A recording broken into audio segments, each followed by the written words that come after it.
On le sait, une leçon permanente de la nature à notre égard est la façon dont on pourrait mieux traiter nos déchets. La nature n'a plus de déchets aujourd'hui, même si ça n'a pas toujours été le cas, parce qu'elle organise un speed dating avec ses déchets, notamment dans l'équation développée par le professeur Gunther Pauli, déchets plus connaissance égale richesse, qui est à la base de l'économie circulaire, du cradle to cradle et de la blue economy. J'aimerais prendre 3 cas en particulier. Aujourd'hui, on a découvert que les larves d'un type de mite, la petite teigne, pouvaient manger le plastique, s'en nourrir, et notamment se nourrir de sacs plastiques. Par ailleurs, nous sommes aussi capables de faire des sacs plastiques biodégradables. Nous avons plein de solutions aujourd'hui pour faire des matières plastiques biodégradables, aussi bien avec les soies artificielles.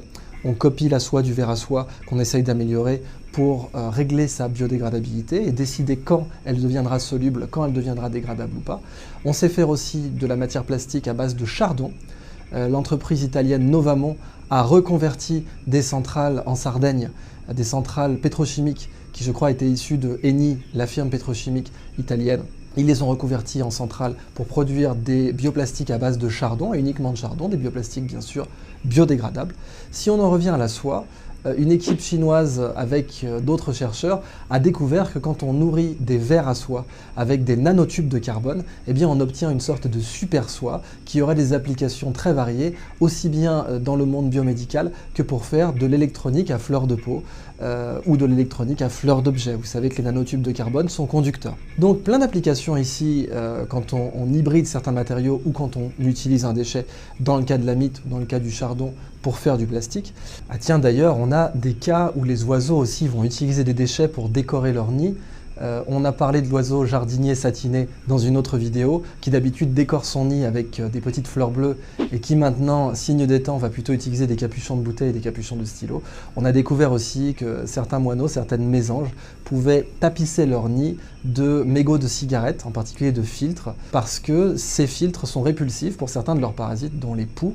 Les oiseaux savaient avant utiliser par exemple du tabac qui contient des substances antiparasitiques, et bien là ils utilisaient carrément un filtre à cigarette. Si on reprend un petit peu la philosophie naturelle à l'égard des déchets, il faut se rappeler que le Carbonifère, la période à laquelle nous devons nos dépôts d'hydrocarbures, et notamment de charbon, qui a été à l'origine de la première révolution industrielle, eh bien l'explication aujourd'hui la plus consensuelle sur le plan scientifique à la présence de ces vastes dépôts de charbon serait que quand le bois est apparu sur Terre, la lignine, qui est son composant essentiel et qui n'est pas soluble dans l'eau, eh bien quand le bois est apparu sur Terre, aucune espèce, aucune bactérie, aucun champignon ne pouvait le dégrader. Il a fallu attendre des millions d'années avant que le bois puisse devenir dégradable.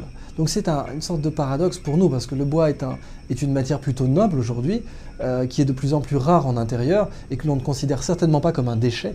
Eh bien dans la nature, ça a été un déchet. Aujourd'hui, un des déchets les plus préoccupants, c'est le déchet nucléaire.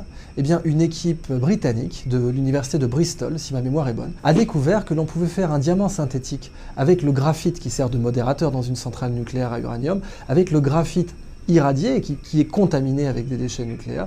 Cette université, cette équipe de recherche a découvert qu'on pouvait faire un diamant et que ce diamant, quand il est exposé, quand il est percuté par une radiation ionisante, ou par une radiation nucléaire, produit de l'électricité. Si on arrivait à enchasser dans ce diamant des déchets nucléaires, eh bien ce diamant produirait de l'électricité aussi longtemps que la durée de vie, ou la demi-vie, précisément 5 demi-vies, puisqu'on considère que c'est 5 demi-vies pour épuiser un déchet nucléaire. Pendant 5 demi-vies de ce déchet nucléaire, ce diamant produirait de l'électricité en continu. Donc on voit qu'il existe des solutions au traitement de nos déchets. Ça ne signifie pas qu'il faut être irresponsable et qu'il faut attendre, comme dans la nature, que nos déchets s'accumulent, comme pendant le Carbonifère, mais déchets plus connaissance égale richesse.